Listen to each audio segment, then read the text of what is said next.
Hi all, ಎಲ್ಲ ಹೇಗಿದ್ದೀರಾ? ಚೆನ್ನಾಗಿದ್ದೀರಾ ಅಂತ ಅಂದ್ಕೊಂಡಿದ್ದೀನಿ. ಇದು ನನ್ನ ಮೆಟರ್ನಿಟಿ ಫೋಟೋಶೂಟ್ ವ್ಲಾಗ್. ಅಪ್ಲೋಡ್ ಮಾಡೋದು ಸ್ವಲ್ಪ ಲೇಟ್ ಆಯಿತು ಬಿಕಾಸ್ ನನಗೆ ಎಡಿಟ್ ಮಾಡಲಿಕ್ಕೆ ಟೈಮ್ ಇರಲಿಲ್ಲ. ಹಾಗಾಗಿ ನಾನು ಇವಾಗ ಅಪ್ಲೋಡ್ ಮಾಡ್ತಾ ಇದ್ದೀನಿ. ತಮ್ನೈಲ್ ನೋಡಿದ ಹಾಗೇ ನಾನು ಮೆಟರ್ನಿಟಿ ಶೂಟ್ ವ್ಲಾಗ್ ಹೇಗೆಲ್ಲ ಆಯಿತು ಅಂತ ಹೇಳ್ಬಿಟ್ಟು ತೋರಿಸೋಣ ಅಂತ ಹೇಳ್ಬಿಟ್ಟು ಈ ವ್ಲಾಗ್ ಮಾಡಿದ್ದೀನಿ. ಈ ಥರ ಒಂದು ಫೋಟೋಶೂಟ್ ಮಾಡಿಸ್ಬೇಕು ಅಂತ ತುಂಬ ದಿನದಿಂದ ಆಸೆ ಇತ್ತು ನನಗೆ. ವಿಸ್ಮಿತನ ವಿಚಾರದಲ್ಲಿ ಅದಾಗಿರಲಿಲ್ಲ, ಯಾಕಂದರೆ ಅವಳು ಪ್ರೀ ಮೆಚೂರ್ ಬೇಬಿ ಆಗಿದ್ಲು ಆ್ಯಂಡ್ ಪ್ಲ್ಯಾನ್ ಮಾಡಲಿಕ್ಕೆ ಆಗಿರಲಿಲ್ಲ. So all of a sudden ಎಲ್ಲ ಆಗೋಯಿತು. ಹಾಗಾಗಿ ಈ ಬೇಬಿ ಕನ್ಸೀವ್ ಇದ್ದಾಗ ನಾನು ಏನು ಈ ಥರದ ಫೋಟೋಶೂಟೆಲ್ಲ ಯಾವುದು ಮಿಸ್ ಆಗಬಾರ್ದು ಅಂತ ಹೇಳಿಬಿಟ್ಟು ತುಂಬ ಇಷ್ಟಪಟ್ಟು ಮಾಡಿಸ್ಕೊಂಡೆ. ಆ್ಯಂಡ್ ನಾನು ಈ ಟೈಮಲ್ಲಿ ಆಫೀಸಿಂದ ಆಲ್ರೆಡಿ ಲೀವಲ್ಲಿದ್ದೆ. ಹಾಗಾಗಿ ನಾನು ಇದನ್ನೆಲ್ಲ ಪ್ಲ್ಯಾನ್ ಮಾಡಲಿಕ್ಕೆ ಈಸಿ ಆಯಿತು. ರೈನಿ ಸೀಸನ್ ಆಗಿದ್ದರಿಂದ ಔಟ್ಡೋರ್ ಶೂಟ್ ನಂಗೆ ಅಷ್ಟು ಕಂಫರ್ಟ್ ಅನ್ನಿಸ್ತಿರ್ಲಿಲ್ಲ ಬಿಕಾಸ್ ರಿಸ್ಕ್ ತೊಗೊಳಕ್ಕೆ ನನಗೆ ಇಷ್ಟ ಇರಲಿಲ್ಲ. ಹಾಗಾಗಿ ನಾನು ಇಂಡೋರ್ ಶೂಟೇ ಇರಲಿ ಅಂತ ಹೇಳಿಬಿಟ್ಟು ನಾನು ಏನು ಪಿಕ್ಚರ್ ಪೋಯಿಟ್ ಸ್ಟುಡಿಯೋದಲ್ಲಿ ನಾನು ಫೋಟೋಶೂಟ್ ಮಾಡಿಸ್ಲಿಕ್ಕೆ ಪ್ಲ್ಯಾನ್ ಮಾಡಿದ್ದು.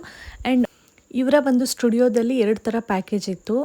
ನಾನು ಅದರಲ್ಲಿ ಚೂಸ್ ಮಾಡಿದ್ದು ಒಂದು ಮೆಟರ್ನಿಟಿ ಶೂಟ್ ಮತ್ತು ನ್ಯೂಬಾರ್ನ್ ಶೂಟ್ ಎರಡೂ ಒಟ್ಟಿಗೆ ಬರೋ ಥರ ಒಂದು ಪ್ಯಾಕೇಜ್ನ ನಾನು ತೊಗೊಂಡಿದ್ದೆ. ಮೆಟರ್ನಿಟಿ ಶೂಟಲ್ಲಿ ಏನಂದರೆ ಒಂದು 3 ಥೀಮಲ್ಲಿ ನಾವು ಫೋಟೋಸ್ನ ತೆಗೆಸ್ಕೋಬೋದಾಗಿತ್ತು. ಅದರಲ್ಲಿ ನಾನು ಸೆಲೆಕ್ಟ್ ಮಾಡ್ಕೊಂಡಿದ್ದು ಒಂದು ಗೌನ್ ಇರಲಿ ಆ್ಯಂಡ್ 2 ಸ್ಯಾರಿನಲ್ಲಿರಲಿ ಅಂತ ಹೇಳ್ಬಿಟ್ಟು ನಾನು ಅಂದ್ಕೊಂಡೆ. ಗೌನ್ ಅವರೇ ಪ್ರೊವೈಡ್ ಮಾಡಿದರು. 1 or 2 ಏನು ಗೌನ್ಸ್ ಅವ್ರು ಪ್ರೊವೈಡ್ ಮಾಡ್ತಾರೆ, ಕಾಂಪ್ಲಿಮೆಂಟ್ರಿ ಅಂತ ಕೊಡ್ತಾರೆ. ನಾನು ಅದರಲ್ಲಿ ಒಂದು ಗೌನಲ್ಲಿ ಅಷ್ಟೇ ತೆಗೆಸ್ಕೊಂಡಿದ್ದು. ಆ್ಯಂಡ್ ನನ್ನ ಹಸ್ಬೆಂಡ್ ಬರೋದು ಲೇಟ್ ಆಯಿತು ಅಂತ ಹೇಳಿಬಿಟ್ಟು ನಾನು ಮತ್ತು ವಿಸ್ಮಿತಾ ಇಬ್ಬರೇ ಆ ಫೋಟೋಸ್ನ ತೆಗೆಸ್ಕೊಂಡ್ವಿ. ಅದಾದ ನಂತರ ನೆಕ್ಸ್ಟ್ ನನಗೆ ಒಂದು ಏನು ಟ್ರಾನ್ಸ್ಪರೆಂಟ್ ಇರೋ ಒಂದು ಸ್ಯಾರಿನಲ್ಲಿ ತೆಗೆಸ್ಕೋಬೇಕು ಅಂತ ಆಸೆ ಇತ್ತು. ಬಟ್ ತುಂಬ ಟ್ರಾನ್ಸ್ಪರೆಂಟ್ ಇದ್ದರೆ ಅಷ್ಟೊಂದು ಚೆನ್ನಾಗಿ ಅನಿಸಲ್ಲ ನೋಡಲಿಕ್ಕೆ ಅಂತ ಹೇಳ್ಬಿಟ್ಟು ವೈಟ್ ಸ್ಯಾರಿನಲ್ಲಿ ಪ್ಲ್ಯಾನ್ ಮಾಡಿದ್ದೆ. ಇದು ಸಿಂಪಲ್ ಆಗಿತ್ತು ಲುಕ್ ವೈಸ್. ಏನು ಸ್ಟಾರ್ಟಿಂಗ್ ಅಂದ್ಕೊಂಡಾಗ ಅಂದರೆ ಅಷ್ಟೊಂದು ಚೆನ್ನಾಗಿ ಬರುತ್ತೋ ಇಲ್ಲೋ ಅಂತ ಅಂದ್ಕೊಂಡೆ. ಬಟ್ ಆ್ಯಕ್ಚುಲ್ ಪಿಕ್ಸ್ ಬಂದಿದೆ ಗೌನ್ಗಿಂತನೂ ಮತ್ತು ನನ್ನ ನೆಕ್ಸ್ಟ್ ಇನ್ನೊಂದು ಸ್ಯಾರಿ ಇದೆ ಅದಕ್ಕಿಂತನೂ ಇದರಲ್ಲಿರೋ ಫೋಟೋಸೇ ತುಂಬ ಚೆನ್ನಾಗಿ ಬಂದಿದ್ದು. ಸೊ ಏನು ನಾನು ಪ್ಲ್ಯಾನ್ ಮಾಡಿದ್ದೇನು ಫ್ಲಾಪ್ ಆಗಲಿಲ್ಲ ಅಂತ ಅಂದ್ಕೊಂಡೆ. ಆ್ಯಂಡ್ ಇದು ಬಂದುಬಿಟ್ಟು ಅವ್ರ ಸ್ಟುಡಿಯೋ. ಇಷ್ಟೊಂದು ಥೀಮ್ಸ್ ಎಲ್ಲ ರೆಡಿ ಮಾಡಿ ಇಟ್ಟಿರ್ತಾರೆ. ಆ್ಯಂಡ್ ಏನು ತುಂಬ ಕೋಆಪ್ರೇಟಿವ್ ಆಗಿ ತುಂಬ ಚೆನ್ನಾಗಿ ಫೋಟೋಸ್ ಎಲ್ಲ ತೆಗೆದ್ರು. ಆ್ಯಂಡ್ ನನ್ನ ಫೇವ್ರೆಟ್ ಏನು ಸ್ಯಾರಿ ಇದು. ಈ ಸ್ಯಾರಿನಲ್ಲಿ ಪಿಕ್ಸ್ ಅಂತೂ ತುಂಬ ಚೆನ್ನಾಗಿ ಬಂದಿತ್ತು ಆ್ಯಂಡ್ ಐ ಲವ್ಡ್ ಇಟ್. ಈ ಸ್ಯಾರಿನಲ್ಲಿ ಪ್ಲ್ಯಾನ್ ಮಾಡಿದಾಗ ನನ್ನ ಹಸ್ಬೆಂಡ್ ಬಂದರು. ಅವರು ಕೂಡ ರೆಡಿ ಆಗಿಬಿಟ್ಟು ನಮ್ಮ ಜೊತೆ ಜಾಯ್ನ್ ಆದರು, ನನ್ನ ಜೊತೆ ಮತ್ತು ವಿಸ್ಮಿತನ ಜೊತೆ. ಅವ್ರಿಗೆ ಅಷ್ಟೊಂದು ಶೈ ನೇಚರ್ ಇರೋದ್ರಿಂದ ಅವ್ರು ಯಾವುದೂ ಜಾಸ್ತಿ ವೀಡಿಯೋಸಲ್ಲೆಲ್ಲೂ ಇಲ್ಲ.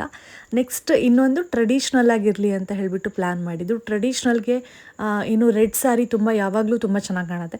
ಸೊ ಹಾಗಾಗಿ ನಾನು ರೆಡ್ ಸ್ಯಾರಿನೇ ಇರಲಿ ಅಂತ ಹೇಳಿಬಿಟ್ಟು ಪ್ಲ್ಯಾನ್ ಮಾಡಿದೆ. ಮತ್ತು ಜುವೆಲ್ಸ್ ಎಲ್ಲ ಕೂಡ ಏನು ನನಗೆ ಮೇಕಪ್ ಮಾಡಿದ್ರಲ್ವ ಪ್ರಿಯಾ ಅಂತ ಹೇಳಿಬಿಟ್ಟು ಅವರೇ ಎಲ್ಲ ಅದನ್ನು ಪ್ರೊವೈಡ್ ಮಾಡಿದರು. ಆ್ಯಂಡ್ ಅದು ಬಂದುಬಿಟ್ಟು ರೆಂಟಿಗೆ ಅಂತ ತೊಗೊಂಡಿದ್ದು. ಆ್ಯಂಡ್ ವಿಸ್ಮಿತಾನೂ ಕೂಡ ಟ್ರೆಡಿಷ್ನಲ್ ಆಗಿರಲಿ ಅಂತ ಹೇಳಿಬಿಟ್ಟು ಅವಳಿಗೂ ಕೂಡ ಒಂದು ಟ್ರೆಡಿಷ್ನಲ್ ಡ್ರೆಸ್ ಹಾಕಿದ್ದು. ಆ್ಯಂಡ್ ಇದರಲ್ಲಿ ಬಂದಿರೋ ಒಂದು ಫೋಟೋಸ್ ಕೂಡ ತುಂಬ ಚೆನ್ನಾಗಿ ಬಂದಿದೆ, ವೀಡಿಯೋಸು ತುಂಬ ಚೆನ್ನಾಗಿ ಬಂದಿದೆ. ಅದೆಲ್ಲ ನನಗಿನ್ನೂ ಸಿಕ್ಕಿಲ್ಲ. ಅದನ್ನೆಲ್ಲ ನಾನು ನೆಕ್ಸ್ಟ್ ನ್ಯೂಬಾರ್ನ್ ಶೂಟ್ ಆಗಬೇಕು, ಅದಾದಮೇಲೆ ನನಗೆ ಆಲ್ಬಮ್ ಅವ್ರು ಕೊಡ್ತಾರೆ. ಅದೆಲ್ಲ ಆದಮೇಲೆ ಅದನ್ನು ಒಂದು ಸಲ ನಾನು ನಿನ್ನ ಜೊತೆ ಶೇರ್ ಮಾಡ್ಕೋತೀನಿ. ಆ್ಯಂಡ್ ಇದೆಲ್ಲ ಆದಮೇಲೆ ನಿಜಕ್ಕೂ ತುಂಬ ಅಂದರೆ ತುಂಬ ಸುಸ್ತಾಗ್ಬಿಡ್ತು ನನಗೆ. ಅವರು ಇನ್ನೂ ಒಂದು ಕೂಡ ನನಗೆ ಹೇಳಿದ್ರು, ತೆಗೆಸ್ಕೊಳ್ಳೋದಾದ್ರೆ ತೆಗೆಸ್ಕೊಳ್ಳಿ ಮ್ಯಾಮ್ ಇನ್ನೊಂದು ಡ್ರೆಸ್ ಅಥವಾ ಇನ್ನೂ ಸ್ಯಾರಿ ಹಾಕ್ಕೊಂಡು ಅಂದರು.